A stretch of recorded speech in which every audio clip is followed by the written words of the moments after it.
for any man to transition, the thing that they want must be greater than the thing they currently have. Listen to me very closely. I didn't come in here to tell you you're gonna finish school. I came to ask you what's next. I came to ask you what's next. For me, it's the Nobel Prize. I always think about other people that's going through a tougher life than I am. What if I had to change places? Would I trade places? You know, there's something I would always say to people from time to time. If I could take out a piece of paper and write down my problems, and you could take out a piece of paper and write down your problems, and we exchange those papers, and I'm thinking I got such a tough life, and you may have a tough life, but I pick up your paper, the one you may have written on, and I'm looking like, wow, I thought I had it bad. And then the other person say, hey, you got it a lot better than I do. You know what I would do? I would say, give me my paper back. I'll take my problems back. The point that I'm saying is this: I didn't put myself in such a pity party position to where I felt, why me? Why not me? Why shouldn't I go through this? See, you have to know, and I believe this even more, there can never be anything good unless there's some bad along the way. There has to be a challenge. There has to be a struggle. There has to be some setbacks. You cannot think in your mind that that's all you're good for is the good things. How good are you when you're at your weakest point in your life? Where are you when you're at the down low of your life? Then what do? You are either going to evolve or expire. See, everything changes. The economy changes, relationships changes. We change mentally and emotionally and physically, and you are either dying or you are either living. How am I a different person than I was this morning when I woke up? The initial reaction would be, I'm not. It's only been like 12 hours. How could I be different?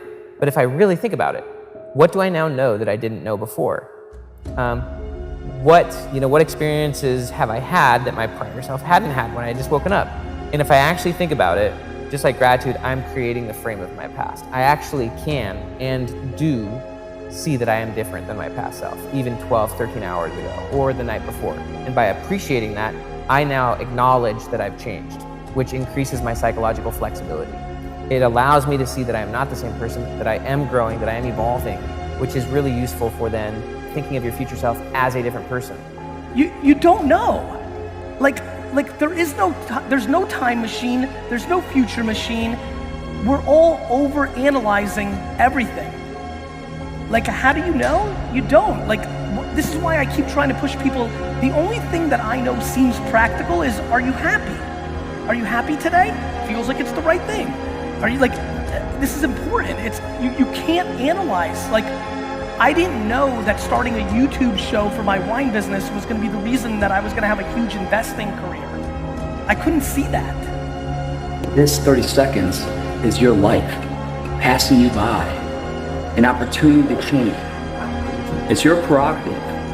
You want to go down the path you have right now of your life and where it's going. Or do you see an alternate path that's not flatline, but climbing up an echelon of remembrance, a possibility where dreams exist, legacy exists, the possibility of change. So within the grasp of these hands, within the grasp of 30 seconds, it's within you. You had the will. You're here. I know you had the will. You have the intestinal fortitude. You have the want of change. You only live once, so do what you feel passionate about. Take chances. Don't be afraid to fail. How do you know true strength when you never tasted your weakness? When you never was down on your luck? When you were at the bottom? I had to ask myself that. And I realized, you gotta go through this hell, man. This is it. Because as long as you're living, you gotta keep moving. It all starts with a thought. But changing your thoughts is easy, it's free, can be instant. What's the point of making it complicated? How does that help anyone who says, well, I'm messed up and so hard to change and people can't change? It's like, well, that's not correct. Who taught you that? From the minute you're born, you're changing. oh, you know, it's long and arduous to recover. No, it isn't. Some people recover like that. Some people don't, but you could be one of the ones that changes your thoughts, changes your feelings, changes your actions after all. When do you experience the positive emotion that's associated with happiness? The answer is, not when you've attained a goal, but when you're pursuing one. Don't you realize excuses will kill you? It will destroy your well-being?